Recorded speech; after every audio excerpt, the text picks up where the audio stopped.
Ketika Anda ditilang karena PKB-nya tidak bayar, Anda tunjukkan video ini supaya dipahami oleh polisi lalu lintas di seluruh negara Republik Indonesia.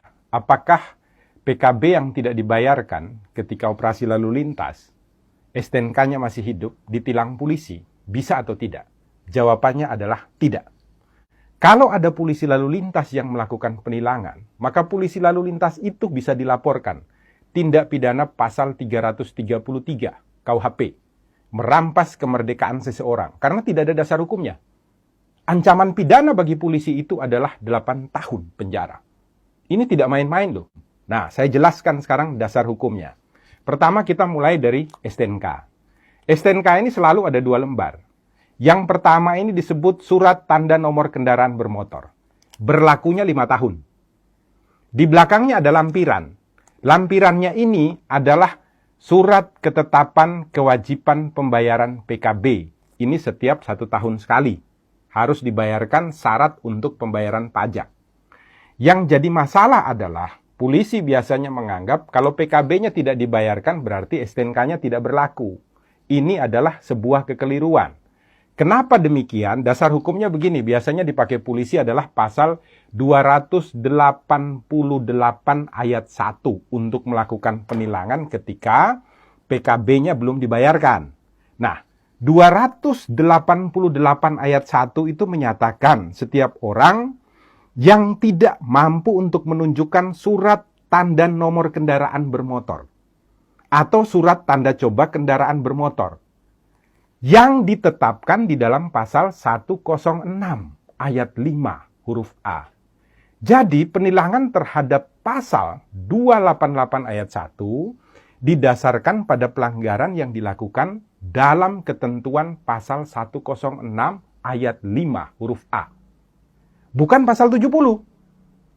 Di mana di sana dikatakan dengan tegas dan jelas kalau Anda tidak memiliki STNK, Anda tidak memiliki surat tanda coba kendaraan bermotor, maka ketika motor atau kendaraan yang Anda pakai jalan di jalanan raya ditangkap oleh polisi, bisa dilakukan penilangan dengan pasal 288 ayat 1. Nah, sekarang kebanyakan polisi lalu lintas mengatakan ada ketentuannya. Di mana? Di dalam pasal 70 ayat 2. Saya bacakan ya, pasal 70 supaya semuanya tidak bingung.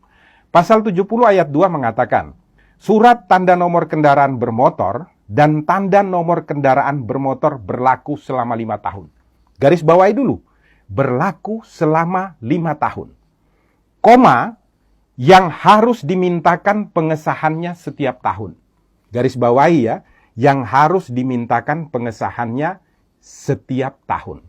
Anda harus baca penjelasannya Pak Polisi. Nah, di dalam penjelasan daripada pasal 70, ini secara tegas dikatakan ya, ayat 2.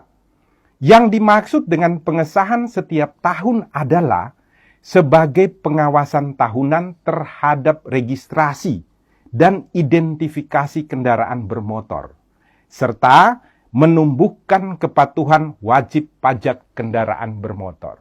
Jadi maksudnya itu bukan kemudian STNK-nya tidak berlaku. Bukan.